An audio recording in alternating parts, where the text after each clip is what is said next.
네, 안녕하세요. 저 공고학번 차기현이라고 합니다. 제가 발표자를 따로 준비를 안 해가지고 말로만 진행을 해야 될 것 같은데, 일단 방금 전에 발표한 이동민 친구의 발표를 너무 재밌게 들었어요. 껄껄껄 웃으면서 들었는데, 아, 저는 사실 아직 학생이고, 지금 듣고 계신 여러분들처럼 진로 고민들을 아직도 하고 있는 사람이에요. 그래서 어떤 조언을 드리기가 되게 좀 조심스럽습니다. 다른 부분들은 앞선 발표자분들이 이제 웬만큼 다 커버를 해주신 것 같아서 저는 제 경험에 관해서만 짧게 얘기를 나눠보려고 합니다. 궁금한 점 혹시 중간에 생기면 언제든지 저희 말을 끊고 질문을 주셔도 좋습니다. 어, 저는 학부를 마치고 고려대 홍승화 교수 연구실에서 석사까지 했어요. 석사를 받은 뒤에 박사 유학을 나왔습니다. 저 석사를 하는 동안에도 사실 박사 과정에 대한 그런 확신이 없었어요. 없었고 지금도 사실은 하고 있는 와중에도 사실은 그렇게 확신이 있다고는 말하기 어려울 것 같아요. 저는 논문 읽는 게 그렇게 재밌지도 않았고 그걸 쓰려고 하니까 되게 막막하게만 했었던 것 같아요. 근데 다만 군대를 마친 다음에 수업을 들으면서 이제 열심히 살려고 하는데 그때부터 교수님들이 되게 멋있어 보이더라고요. 그리고 연구에 대한 로망도 있었고 그래서 준영하고가 말했던 것처럼 단순히 연구에 대한 로망과 어렸을 때 해외에 살았던 적이 있는데 그런 해외에 대한 로망 그게 합쳐져서 박사를 해외에서 해보자라는 결론이 난 거죠. 그래서 여기 참석하신 분들 중에서 미국 박사 과정을 고려하고 계신 분들이 있는지 모르겠어요. 그런데 먼저 이 부분에 대한 결정이 끝났다면은 가지고 있는 영어 실력에 따라서 좀 편차가 있긴 하겠지만 국내 석사를 스킵하고 바로 해외 박사를 오시려는 분이면은 적어도 4학년 때쯤부터 유학 준비하실 거고 그리고 국내 석사를 하시기로 결정하신 분이라면은 그래도 석사 2년간 시간이 좀 있겠죠. 어, 그때 지원할 당시에 되게 중요했던 제 지원 당시에 중요했던 요소들로는 앞서 연구원 씨도 말했듯이 학점이나 뭐 다른 정량적인 지표, 논문이나 그런 것들도 있었지만 무엇보다 중요했던 게 교수님과의 연구 PC였던 것 같아요. 연구 PC였고 그리고 제 경험으로는 그것보다 더 중요한 것은 장학금을 들고 있느냐였어요. 장학금을 들고 있으면은 아무래도 교수님들이 보기에 어 되게 뭐랄까요 안전자산 같은 거죠. 그러니까 이 친구는 학비와 생활비 들고 오니까 본인의 연구 펀딩에서 나갈 돈도 없고 그리고 그러니까 덜 부담스러운 거죠. 오히려 일꾼을 한 명 공짜로 늘릴 수 있는 그런 느낌인 거죠. 그래서 어 저는 운이 좋게 박사 지원 전 장학금인 풀브라이트 장학금을 받았어요.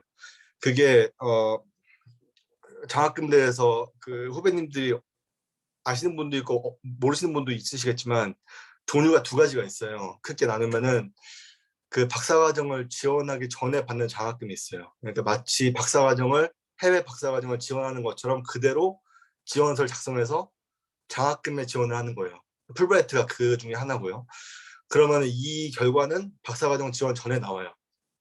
그렇기 때문에 강점이 확실히 있죠. 이거 받으면은 내가 이미 박사과정을 실제로 지원할 때 장학금을 갖고 지원하는 거기 때문에 이점이 있어요.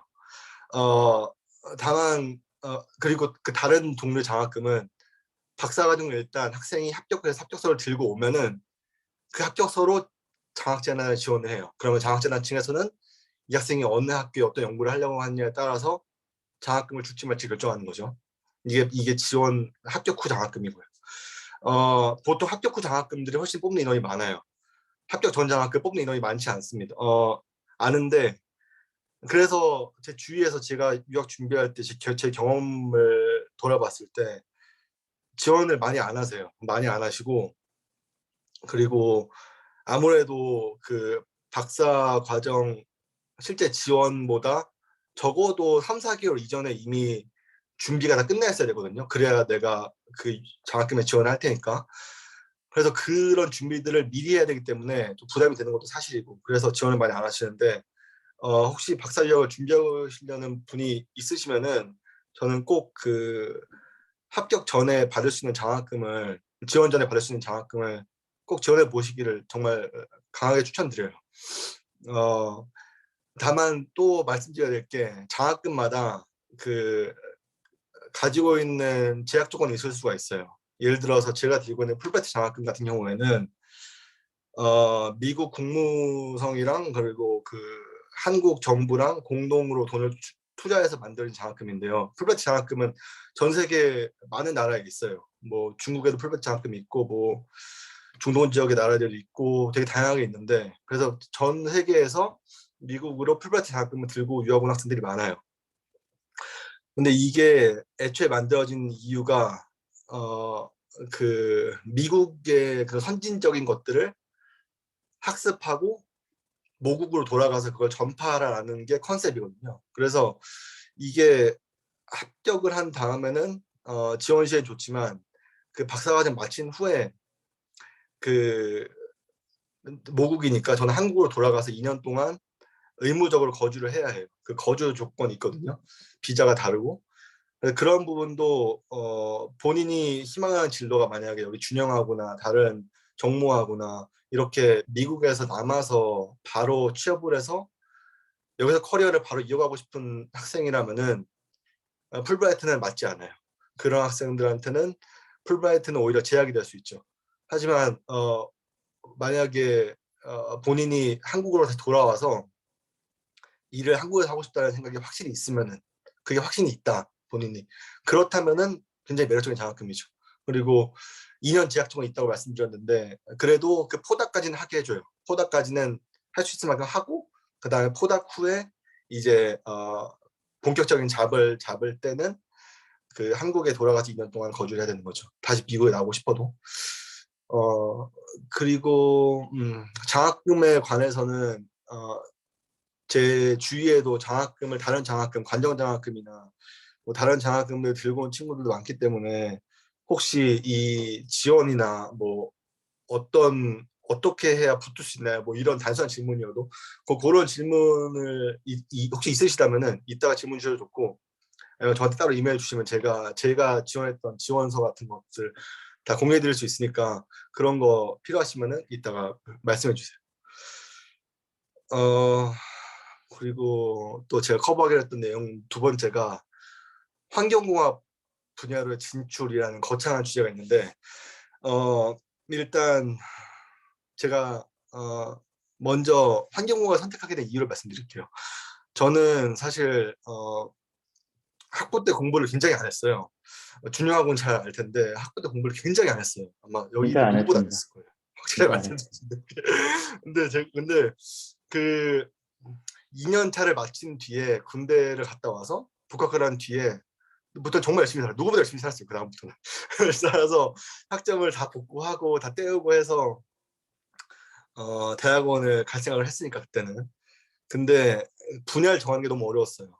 다른 친구들은 모르겠는데 다른 친구들은 발표하는 거 보니까 되게 건설 관리 측면에서 되게 확실히 메리트를 느끼고 그 분야를 딱 정하는 것 같은데 저 같은 경우에는 그 3학년 말 4학년부터 내가 환경공학도 재밌고 뭐 토목이래 토질 쪽도 재밌고 CM도 재밌고 너무 재밌는 게 되게 좀 많았어요. 콘크리트랑 철코는 재미없었는데 근데 그래서 그 부분을 어떻게 정해야 할지 너무 힘든 거예요. 그래서 교수님들한테 면담도 정말 많이 했고 대학원 진학한 친구들한테도 연락 다 해서 다 물어보고 논문도 내용 모르지만 그걸 찾아서 억지로 읽어보고 하다 보니까 어 뭔가 저는 약간 어떤 느낌이 어떤 생각이 있었냐면은 그 뭔가 내가 연구를 해서 뭔가 세상을 좀 더 나은 곳을 만들고 조금이라도 좀 더 나은 곳으로 만들고 싶다라는 그런 약간 이상적인 그런 생각이 항상 있었어요. 마음속에 작게. 그래서 내가 한 연구가 좀 더 가시적인 그런 문제를 해결할 수 있으면 좋겠다라는 생각을 많이 했거든요. 그런 관점에서 결국에는 마지막 고민을 그 토질과 환경사에서 고민을 하다가 환경공학을 골랐어요. 그래서 석사를 환경공학을 하게 됐고 다만 석사 연구실 홍수환 교수님 연구실에서 했는데 저는 환경 문제를 약간 해결하는 약간 그런 거 하게 될 줄 알았는데 들어보니까 해수담수화 공정을 하게 됐죠. 어떻게 보면은 중동 물 부족 문제 해결하니까 그것도 큰 해결이라고 생각이 되긴 하는데 근데 이제 다른 그 이동민하고도 말했듯이 박사과정을 들어가면은 일단 대학원을 가게 되면은 연구를 하게 되면은 본인이 하고 싶은 거를 하게 될 확률은 굉장히 낮아요. 그 본인이 하고 싶었던 거를 박사과정 때 그대로 하는 사람은 저는 지금까지 거의 못 만나봤어요. 보통은 그 해당 연구실의 교수님이 가지고 있는 과제를 따라가게 됩니다. 어쩔 수 없어요. 왜냐하면 대학원생이라는 것은 그, 그 일종의 직원이잖아요. 교수님이 펀딩을 주는 거, 학비를 내주는 거. 그렇기 때문에 본인이 하고 싶은 거는 박사 마치고 학위 끝나고 나중에 하는 거라고 생각을 하고 박사과정 때는 연구하는 방법을 배우는 게 아닌가라고 생각을 해요. 그래서 석사 때 해수담수화 공정, 전처리 공정 중에서 그 바다에 조류가 막 많이 생기면은 그게 해수담수화 공정 막여과 기반 해수담수화 공정 같은 경우는 치명적이거든요. 이게 막아버리니까 조류들이. 그래서 그걸 어떻게 하면 제거할 수 있는지에 대해서 뭐 신공정 개발이나 그 공정 평가 이런 것들 연구를 진행했었고요. 그렇게 석사를 마친 뒤에 유학을 이제 본격적으로 준비를 하게 됐는데 이제 유학 가서 뭘 할 것인가에 대해서는 정말 또 고민이 되더라고요. 두 번째 고민이 왔죠. 무슨 연구를 하고 싶은지 내가. 근데 막 기반 공정 연구는 더 이상 하고 싶지 않았어요. 일단 막 기반 공정은 저에게는 되게 당시에 느끼기에 굉장히 레드오션이었고 진입 장벽이 낮고 그래서 뭔가 저는 새로운 게 하고 싶었어요. 새로운 좀 더 환경에 가까운 환경공학에 좀 더 가까운 거 하고 싶어서 고민을 많이 하다가 기왕 유학 나가기로 한 거 완전히 새로운 걸 해보자는 생각을 했어요. 그래서 저는 뭔가 새로운 걸 해보고 싶어서 막 알아보다가 어, 그, 그 생명공학 쪽을 해보고 싶다는 생각을 했어요. 그래서 생명공학 쪽을 해보고 싶긴 한데 그럼 뭘 할 것이냐 생각하다가 학부 때 배운 게 하수처리 공정, 뭐 미생물 들어가는 뭐 혐기조, 호기조 공정 그런 것들이 떠오르고 그러면은 미생물 관련 환경공학 분야를 해볼까 싶어서 알아보다 보니까 한국에는 요즘은 이제 한창 생기는 것 같은데 제 당시에는 거의 없었어요. 연구하는 분들이. 근데 그 메타지놈이랑 메타 트랜스크립톰 그리고 뭐 메타 프로테오믹스 그런 쪽 연구를 하는 분들이 미국에 있더라고요. 이게 어떤 분야냐면은 그 환경 샘플에 그게 박테리아일 수도 있고 뭐 바이러스일 수도 있는데 그냥 통칭해서 미생물이라고 부를게요. 그 미생물에 는 그 당연히 그 유전 물질이 있죠.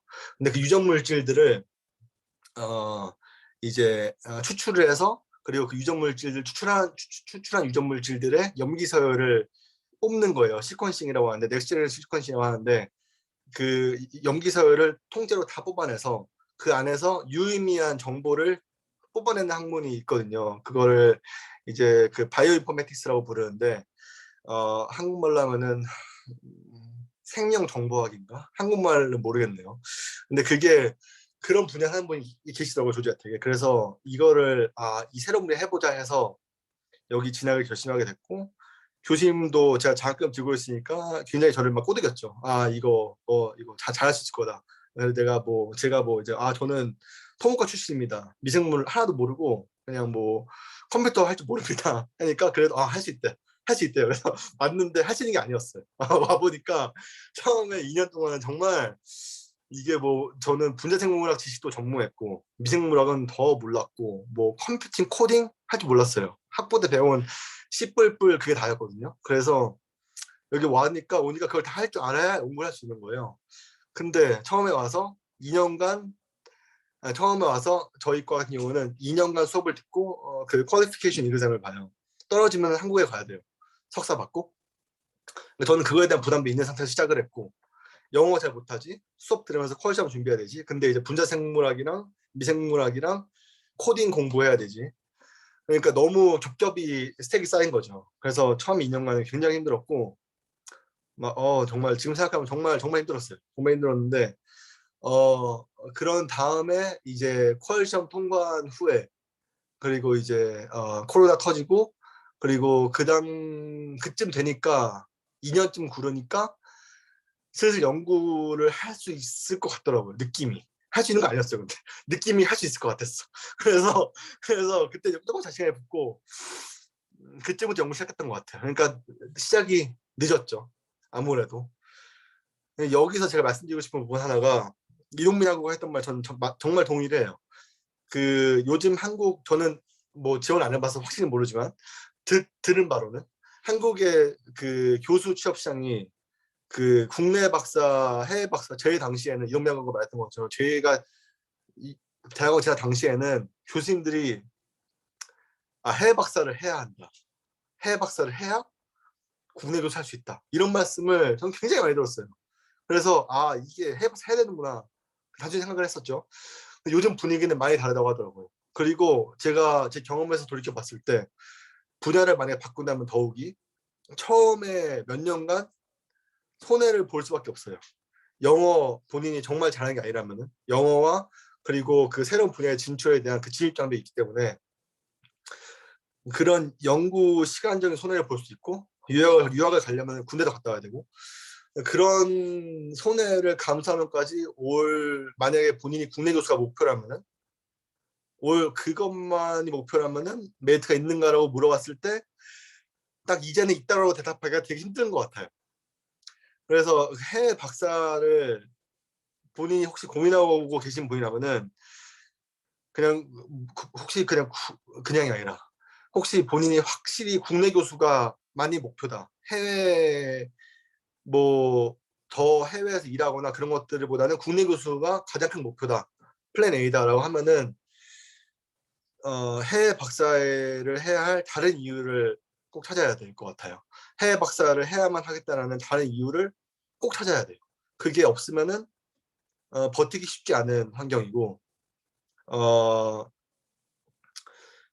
그 말씀을 꼭 드리고 싶었어요. 그래서 저 같은 경우에는 여기 와서 그 이유를 찾기 위해서도 되게 많이 고민했던 것 같아요. 그리고 한번 일단 오고 나서 고민을 시작했어요. 내가 여기 있어야 할 이유를. 그래서 제가 지금 찾은 답은 그래도 해외 박사를 하는 것이 어떤 메리트가 있느냐.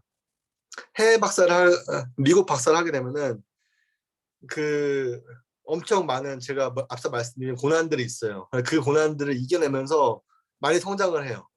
그래서 그 영어 커뮤니케이션 스킬은 당연히 기본이고 그 해외 연구자들과 연구를 함께 한다는 것이 단순히 한국말이 영어를 바뀐다는 것뿐만 아니라 훨씬 더 많은 역경이 있더라고요. 그들이 논문을 읽는 속도는 우리와는 차원이 다르고 그들이 소화하는 그들의 백그라운드는 우리와 다르고 그런 것들을 이겨내면서 그들과 같이 연구를 하려면은 훨씬 배에 달하는 노력이 필요하거든요. 그 한국인 유학생 입장에서는 이제 그런 부분들을 겪으면서 성장을 할 수 있는 기회가 주어진다. 이제 그런 부분이 큰 메리트라고 생각을 합니다.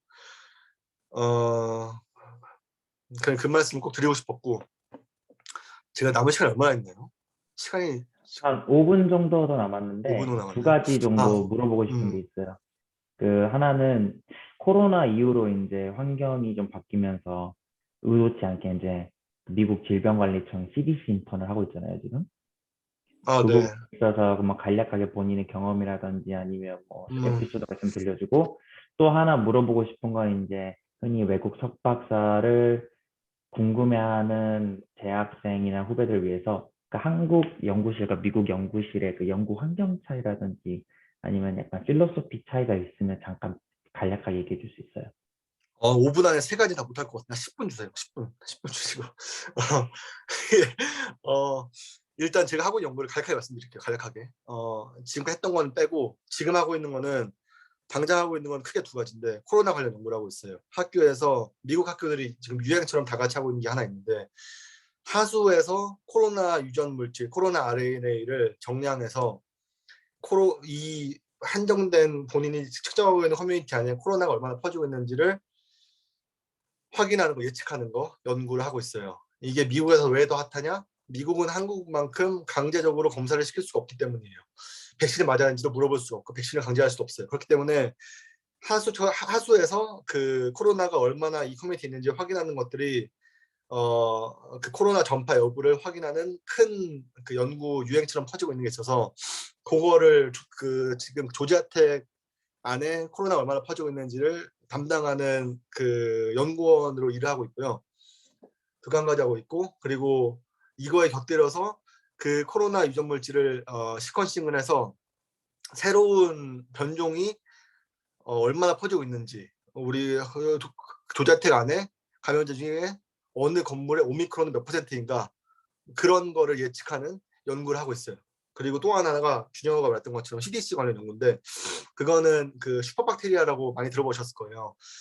이게 왜 생기냐면은 그 항생제를 많이 쓰니까 항생제 종류마다 이 박테리아 이 친구들도 생존을 위해서 그 본인들의 유전 물질을 자유자재로 바꿔요. 박테리아는 유전 물질 박테리아 사이에서 유전 물질 교환이 굉장히 쉽게 이루어지기 때문에 그 항생제마다 내성인 유전자가 만들어지는데, 그 내성인 유전자가 미국 질병관리본부에서는 미국 내에 특정 항생제의 내성인 유전자를 가진 박테리아가 얼마나 많고 그것들이 어떻게 퍼지고 있고 지금까지 시간에 따라서 이 시간이 가면서 얼마나 증가하고 있는지, 어떤 항생제에 해당하는 항생제 내성 유전자가 증가하고 있는지를 파악하고 싶어요.